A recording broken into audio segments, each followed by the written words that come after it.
alcoholics and drug addicts, we tend to try to fill that hole with something. So you take away drugs and alcohol from us, and we're looking for what's the next thing that I can fix myself with. And usually that's for men, that's women, money, prestige, all that kind of stuff. And so at Doc's Place, not having the distraction is a huge benefit, and allows these guys to kind of focus on the problem. All right.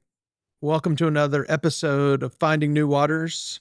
My name is B. Reeves. I'm the Director of Business Development at New Waters Recovery here in Raleigh. And today our special guest is my buddy Nate Faulkenberry down in Brunswick, Georgia, who is the owner operator of Doc's Place. Welcome, Nate. Thanks, Pete. Thanks for having me. Yeah, I'm glad you're here. Appreciate you being here. So I'll just get a little personal story on how I met Nate. When I was working for another company, group of treatment centers, my first job in this field, I went on this long, winding trip through the Southeast, ending up down in Jacksonville, Florida. It was exactly 4 years ago because it was the weekend of the Players tournament. Players. Yep. Yep. And I was just, taking every suggestion and calling people and stopping by and seeing as many treatment centers and people as possible. And I went to this town, Brunswick, Georgia. I'd never been there other than sort of in a blackout going to Sea Island in college, and had never knowingly actually been to Brunswick, Georgia, and went to see this place called Doc's Place and met Nate, who had just taken over. And for those who don't know, Brunswick is this beautiful Spanish moss laden town in South Georgia, which is kind of the port city to the beaches. And it's just a beautiful place. And Doc's Place is a beautiful house in their downtown area. And what is Doc's Place, Nate? Thanks. I think you were the first marketer that I ever met, really. I mean, my wife, obviously, she worked in marketing, but yeah, I think you're the first one that I had by the house, and you brought me some cups and all that. And I was like, man, what's going on? So all new world to me. I'd never done anything like that. Yeah. But so what was your question? What is Doc's Place? Yeah. Yeah. So Doc's Place is it's a long-term, high structure, high accountability men's program that's based in 12 steps. We're different from other places in the fact, well, there's a couple of ways, but in the fact that we're long term, and we are a working program. So most of these guys that we get in, they come from backgrounds where they've had a lot of treatment before, and the real practical application, and Doc's Place provides structure and accountability that they can practice all those things that maybe they learned or heard in treatment along the way.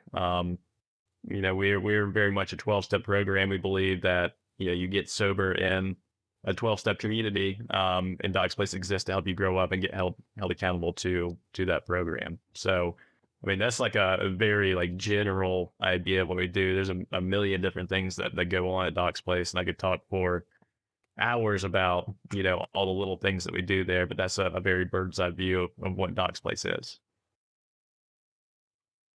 Yeah. Well, I mean, that was a rhetorical question for our audience, but I've seen the results. Not only have I been to Doc's Place, but I've seen the results of people who have completed Doc's Place and stayed sober and gone on to live and are living happy, fruitful lives as productive members of society. And what do you think it is about the single sex that makes it a little bit different than other treatment centers? Or even if you're not really a treatment center, but in treatment communities, I guess. Yeah, we call it a long-term recovery program, and we were like a big step up from what you would consider a sober living, and we were like a sober living on steroids, honestly. But I mean, as far as it being single sex, I mean, alcoholics and drug addicts, we tend to try to fill that hole with something. So you take away drugs and alcohol from us, and we're looking for what's the next thing that I can fix myself with. And usually that's for men, that's women, money, prestige, all that kind of stuff. And so at Doc's Place, not having the distraction is a huge benefit, and allows these guys to kind of focus on the problem, them, and filling that hole with something productive and worthwhile, rather than a quick, easy thing to grab a hold of. I mean, I've been to multiple places where that was my MO. I go to sober living, good treatment, whatever, get a girlfriend, get a good job, and then I'm back to same old stuff. But when I went through Doc's Place, we it was hard nosed. Like you were not gonna have a relationship, talk to women for 1 year, until you're in a place where you can be a contributing member of that relationship. You're not gonna talk to women, and so yeah, it's the first time that all these things had really been taken away from me. The job, like I said, the women, all the fancy things, all that stuff had all been taken away from me. It was just me, and I got to focus on just me instead of all these other things. Yeah. That's one of those things that it's for me, it was really hard to grasp. I said, okay, I'm sober and drug and alcohol free, but how you expect me to be a monk? And I just, it took me a year of not listening. Luckily, it didn't take me out. I didn't find the need to pick up a drink or a drug over it, but I wouldn't listen at first, and I was, trying to getting back with exes, trying to get back with exes, dating online, dating a Mhm. normie and this, that. And then about a year in, I just finally had enough and was like, all right, I get it. This is going to drive me crazy. Then I took another 14. Oh, I ended up going 14 months without it. And you know what is the best thing, other than getting sober itself, without it, I don't think I'd still be sober today because I was so distracted. And to your point, we don't what we think we can contribute to a relationship at that point is not what we really want to once we get take a little bit of a step back, and we don't know what we want, we don't know what we really have to offer, and we also just can't I couldn't really handle the results and the responsibility of being in a relationship or one ending, you know. Mhm. I mean, me neither. And good for you for taking a year and being able to listen after a year. That was, my case was completely opposite. Like I had to learn the hard way. I had to burn to the ground every time and learn these hard lessons. But yeah, I mean, I didn't know who I was or what I wanted. I wanted to satisfy my needs and my wants, and that was the extent of what I was capable of, I guess, processing or contributing to a relationship at the beginning. So. So you went through Doc's Place, correct? Yep, I was a resident of Doc's Place back in 2016.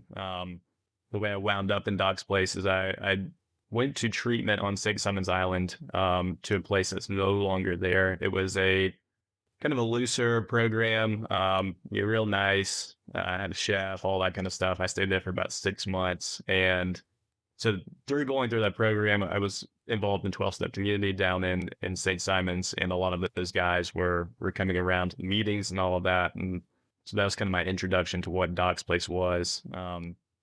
I attempted I stayed dry for a little over a year during that time. Yeah, the drugs and alcohol were removed from me, but I was still the same person. I was still doing the same things, as I was when I was using drugs and drinking, just not to the same extent.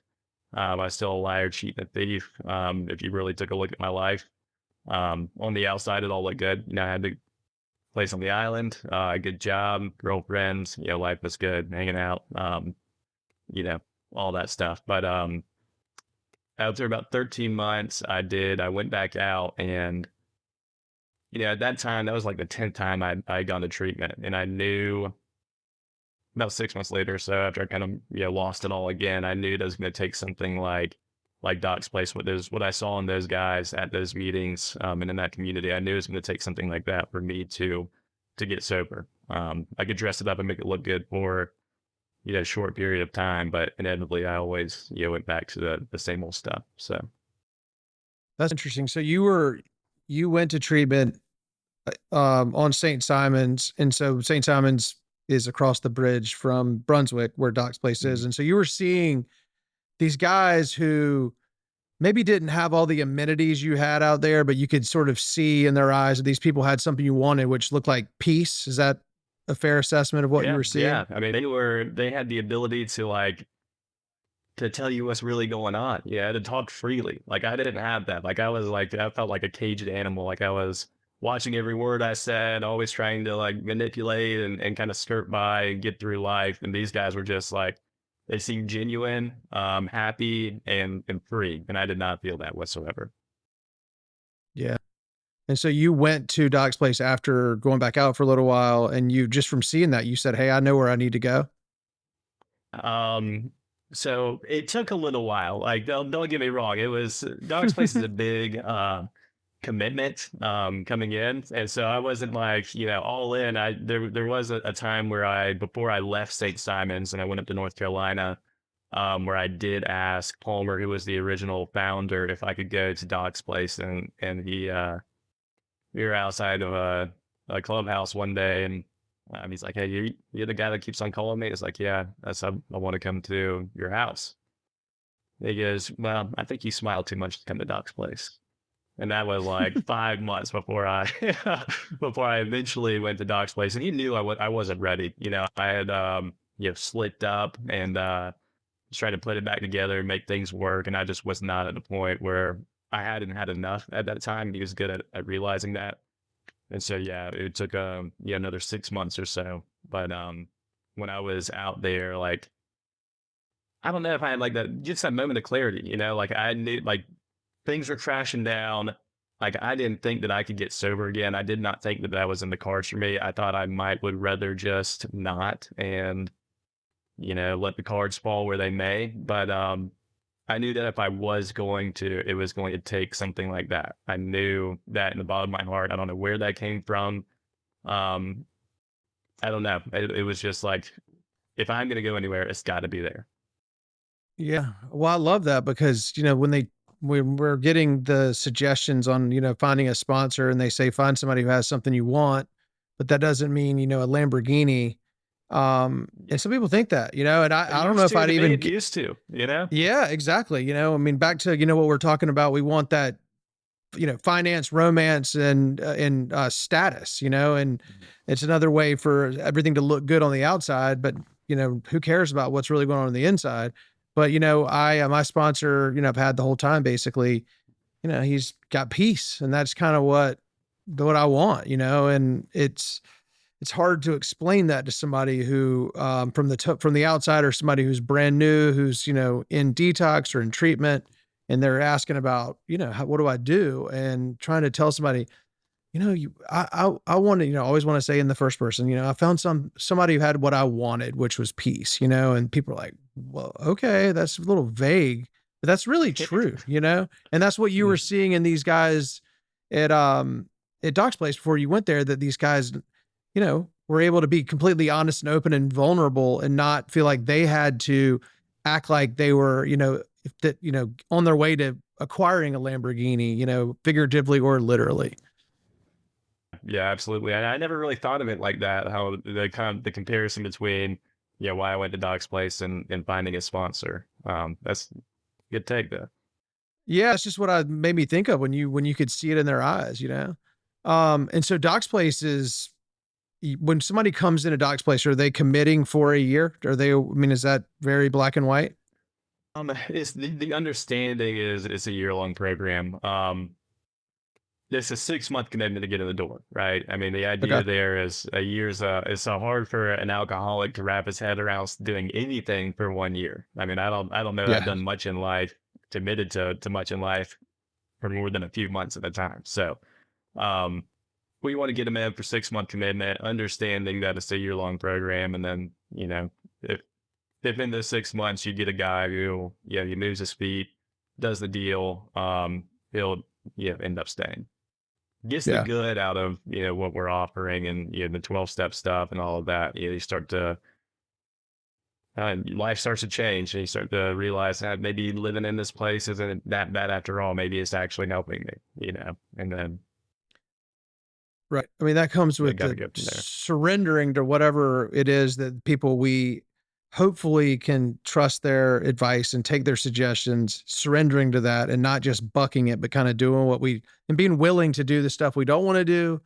And then sometimes being willing to not do the things we want to do, that it's going to give us instant gratification, and then seeing the results and feeling the results. And sometimes the results are seen and observed by people other than ourselves first, where, we might not feel like we're doing very well, but people are like, look, man, look how far you've come in 3 months, 5 months, 6 months. And then maybe then they start to, to believe that they're really, um, improving and growing and,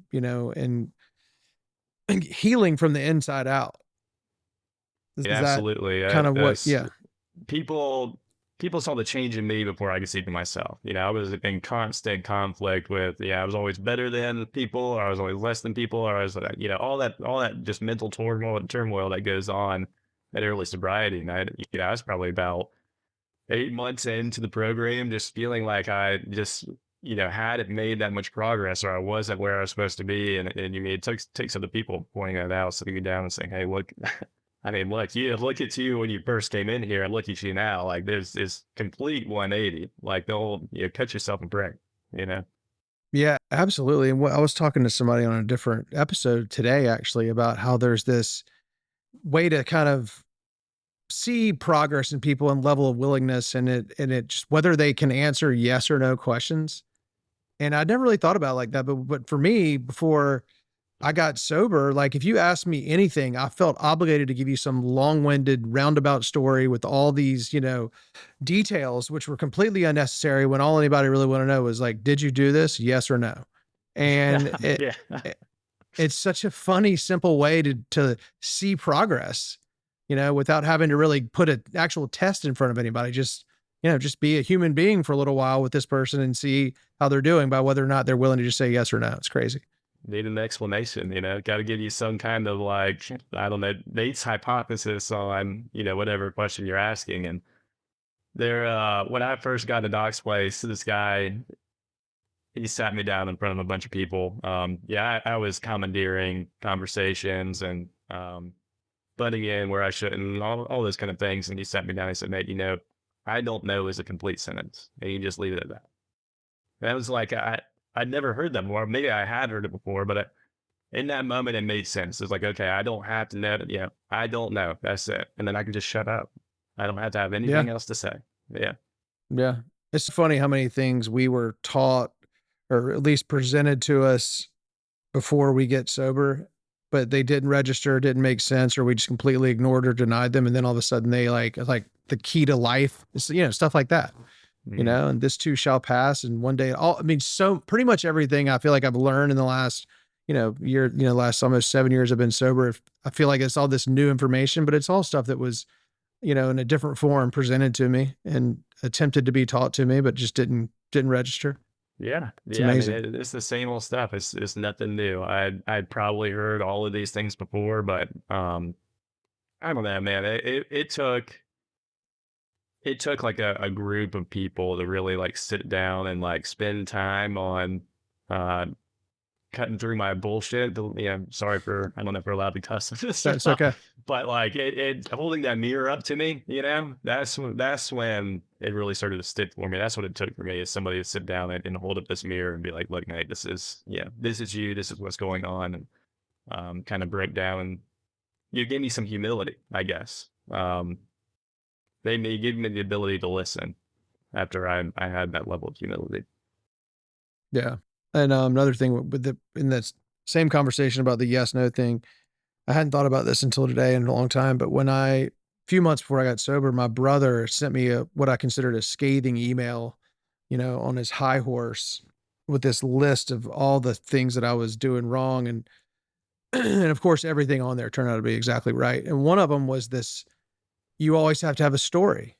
And it goes back to this, it was just so full of shit, you know, even when I didn't need Mhm. to be, just this total web of, you know, obfuscation and being vague, just so I wouldn't ever really have to answer a simple yes or no question.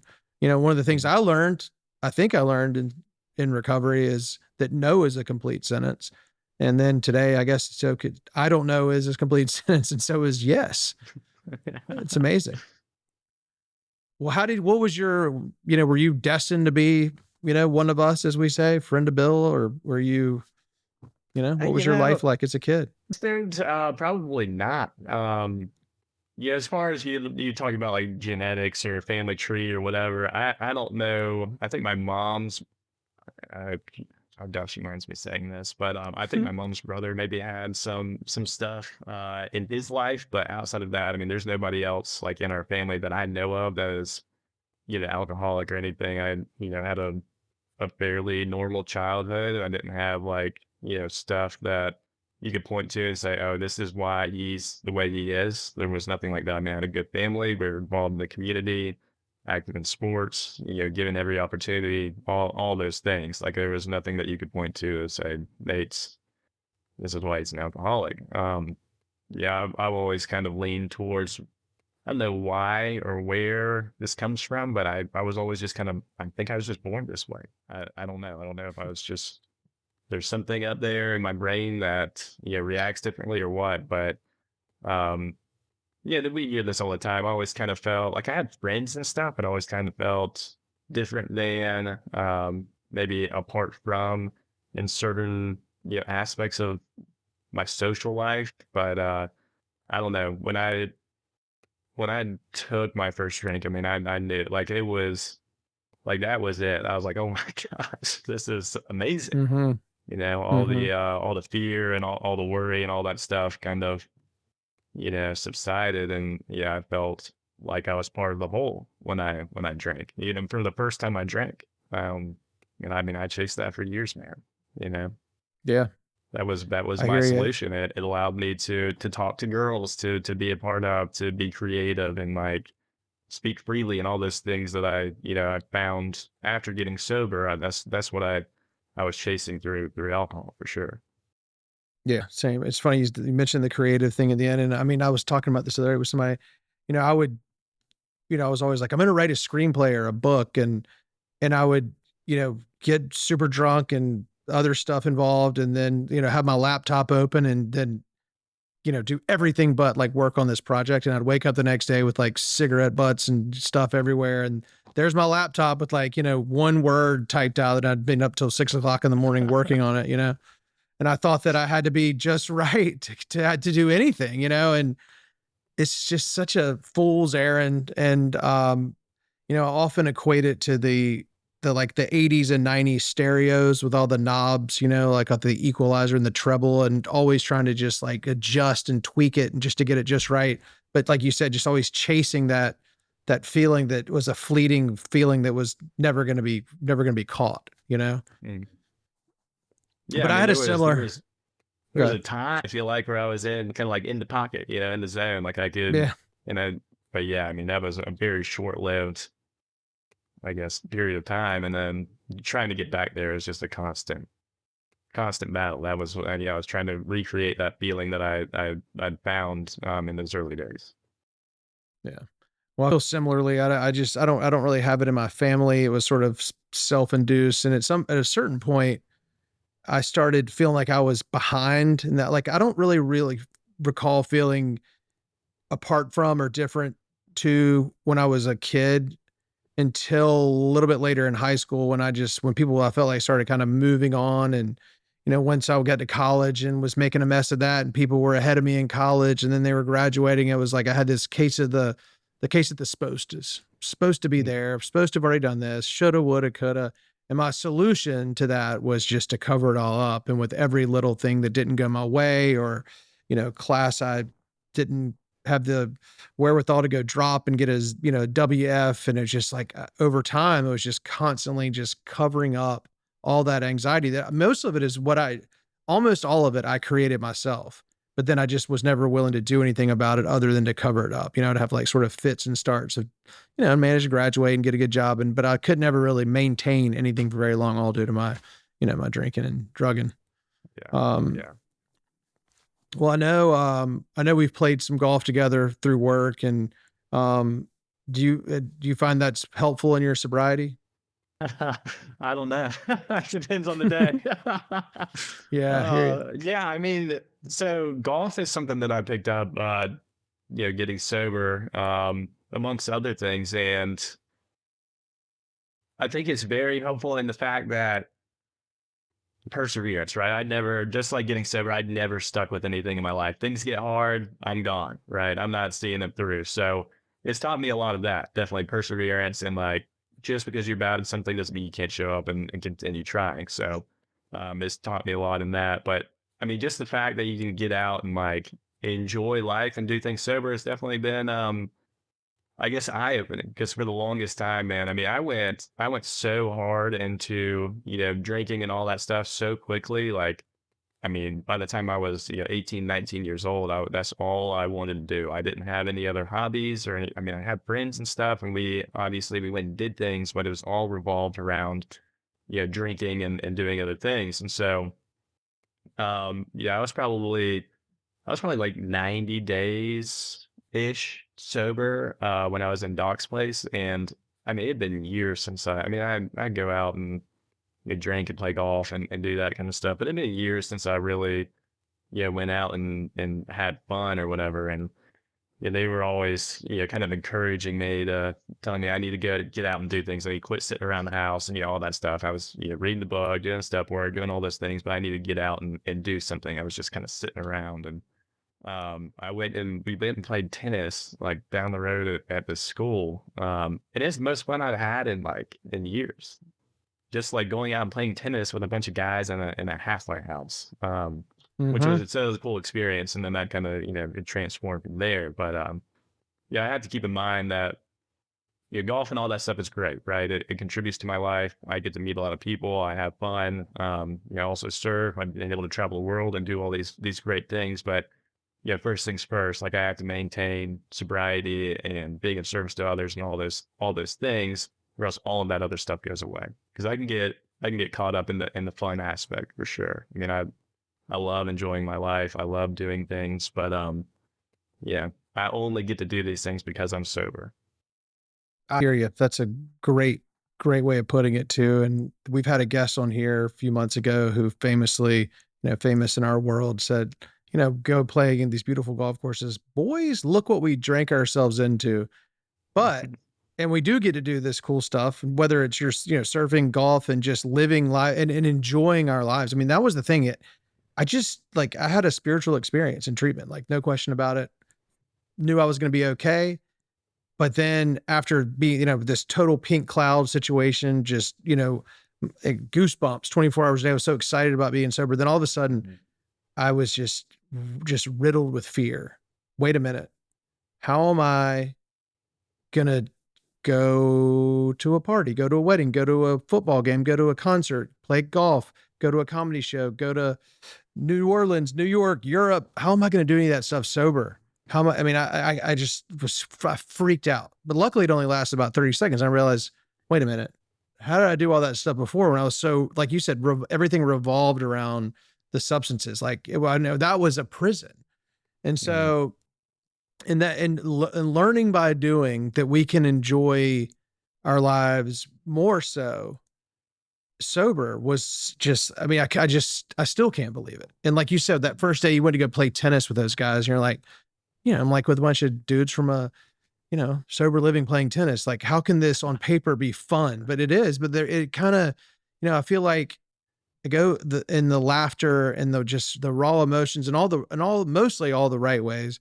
Just reminds me of being like 12, like before I ever, smoked a cigarette, and then everything that came after that when I was just still a pretty innocent kid, and just like laughing with my friends without any kind of, enhancement, Mhm. chemical enhancement. It's a beautiful thing. And the thing about the golf, it's like you touched on it too, but persevering and just the way I look at it too, it's like life, and especially like life in recovery. It's all about, we have this design for living that teaches us how to respond and not react to things. So like if I'm playing golf and the guy I'm playing with is, taking too long on his practice swings, or the people are hitting into us, or the people in front of us are slow, or it's raining, or it's windy.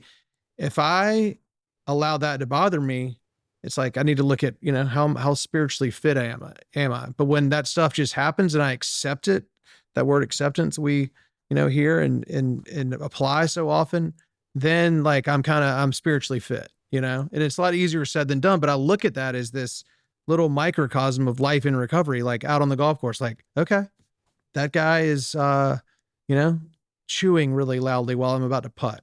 Am I going to react to it or not? Whatever. Yeah, I mean, that'd be one of those trying places to, yeah, Yeah. it'll bring it out of me for sure. It's a tough place to Yeah. be. Yeah. Oh, I mean, believe me, like I said, easier said than done. But like when, Uh-huh. I'm really on the beam, then all that stuff, it just kind of happens and I'm all right with it, Mhm. Absolutely. All those little things don't seem to bother you as much. Yeah. Yeah. Yeah. So, That was kind of drilled into me early on. You talked about what was you learned what something like that learned something. What I took out of it was get comfortable with being uncomfortable. You know, and just like yes. showing up and doing those things anyway, no matter how you feel, no matter what your thoughts are or anything like that. Just show up and get comfortable to being uncomfortable, and that was important for me early on. Walking through that Yeah. I fear mean, and that's like that. building faith and all Yeah. that kind of stuff. Yeah. That's that whole like acting our way into right thinking. If I just Hmm. sit at home, like, oh God, I don't know how to, I'm freaking, but I just got to be willing to do that thing I don't want to do, whether that's go to a meeting, pick up the phone, pray, meditate, do a gratitude, whatever it is, I mean, but just be willing to do this stuff that for the most part, I definitely didn't want to do when I first started doing them. And I don't always want to do it now, but I just still do it. And then that like, sometimes willing to just not react, or fire off that email without pausing, and running it by Hmm. somebody maybe, and all that stuff about that. I mean, that acting our way into right thinking, I think is something that, we hear it all the time, but it's like really got to do that. We can't just sit around Yeah. and ruminate hoping things are going to get better from overthinking and over worrying about something.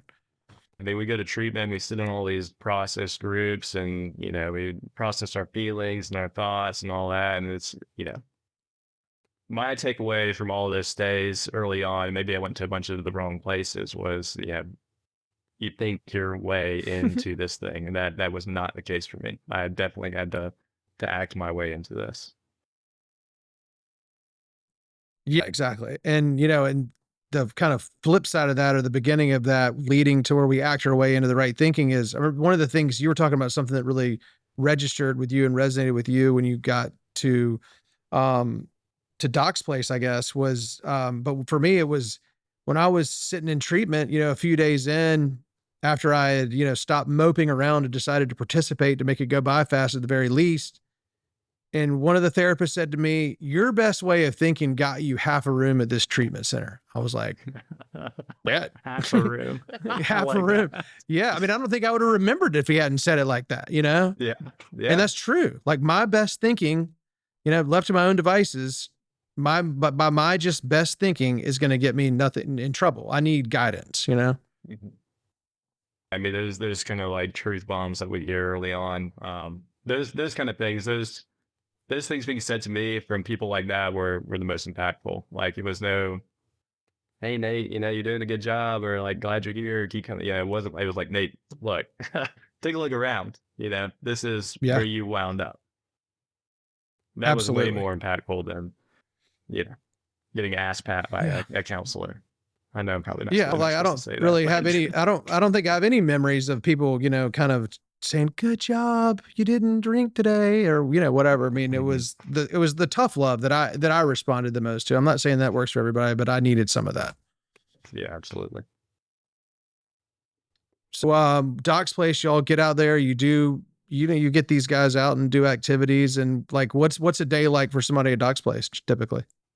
Yeah, I mean, usually, I mean, they're working, 35, 40 hours a week. So, I mean, when they get in, we give them a couple weeks to, get acclimated. And then they get the opportunity to go to work with other Docs Place residents and Docs Place alumni in the local community. We've been around for, going on 18 years now. And so our guys they're pretty highly sought after for employment. They're known for, showing up, doing a good job, all that kind of stuff.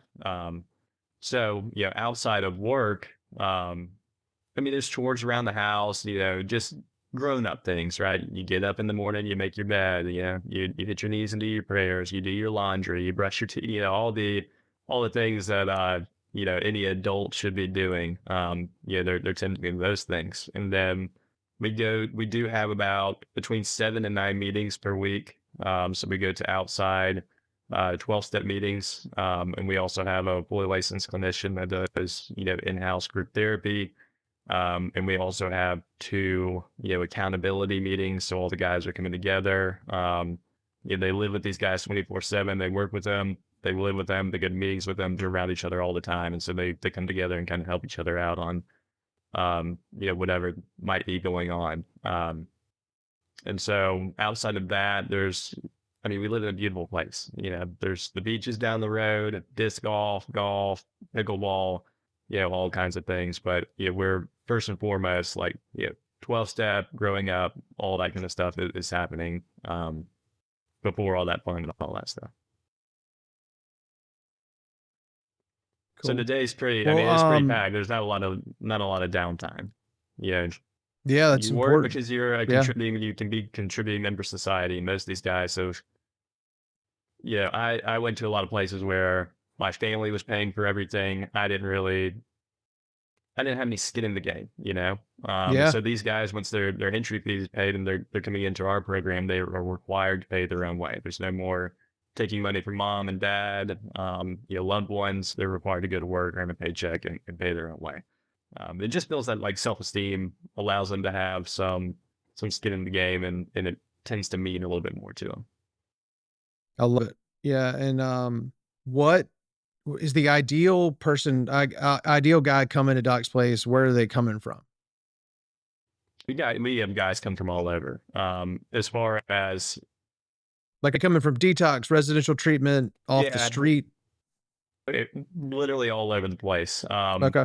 Typically we're seeing guys come from residential treatment. You know, I'm not, you know, 30 days is not a cure by any means, but it sure does help to put some time between your last drink and drug. But most of these guys are detox or have been to treatment before they're coming to us. And yeah, Doc's Place usually isn't the first stop on somebody's, you know, journey. We're kind of specializing in the guys who've been in and out, yeah, a couple of different times. We do have guys that come in as their first, you know, treatment or attempt at sobriety, but the majority of these guys have been in and out a long time, and they've proven to, you know, themselves and everybody else that they need a little bit more. That it's not a, you know, it's not a counseling issue. It's not a therapy issue. It's yeah, these guys are real deal alcoholics. So Yeah. Well, and, you know, the thing about these putting these guys to work right away, I mean, it goes back to what we were just talking about, whether they are want to do it or not, it's part of the program and they're acting themselves into right thinking by mhm. having responsibilities out of the gate, kind of.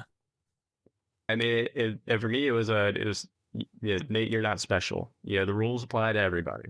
You're gonna go to work because Yeah. that's what we do here. You know, all that kind of stuff. It was, you always thought that I didn't have to abide by the rules, that I deserved a little bit of special treatment, that yeah, things didn't necessarily apply to me and I was going to be different. And this was the first time that it was kind of put very clear and plain to me that that was not the case.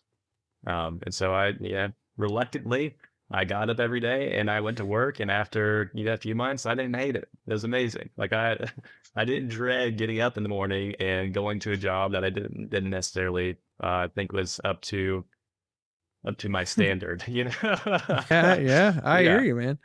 Well, that's the, you know, I'd never heard, maybe I had another thing, maybe I had heard it, but when I learned about the concept of being terminally unique, you know, like oh, I'd never heard that before as far as I know. But you know what? The operative word is terminally, because that will kill us if we think we're better or worse than everybody, but we're so different, you Yeah, I know? mean, I've heard that so many times, and I thought, yeah, that's you guys are definitely you guys are truly unique, not me. I was like, Right, I right, was right, right. still just, you know, I was a little bit better than everybody there, and you know, I wasn't hearing all that kind of stuff. But yeah, I mean, to your point, it will kill us, and unfortunately, yeah, we see that happen. I'm sure that you've seen it happen plenty. My friends, you know, over the years, I've seen it happen with them, and I mean, it's a life or death thing, and it has to be treated as such. I cannot, I'm not the Absolutely. exception to that rule. Same. Well, that's a great place to end it. How do we find you, Nate? And you can find us online, docsplacerecovery.com. We also have an Instagram, same thing at docsplacerecovery. Awesome. Well, thank you so much, man. This was great. Yeah, thanks for Appreciate having me, it. man. I appreciate it. I'll see you You're soon. welcome. If you liked what you heard today or just want to know more, give us a call on 919-670-8119 or visit us at newwatersrecovery.com. Thank you.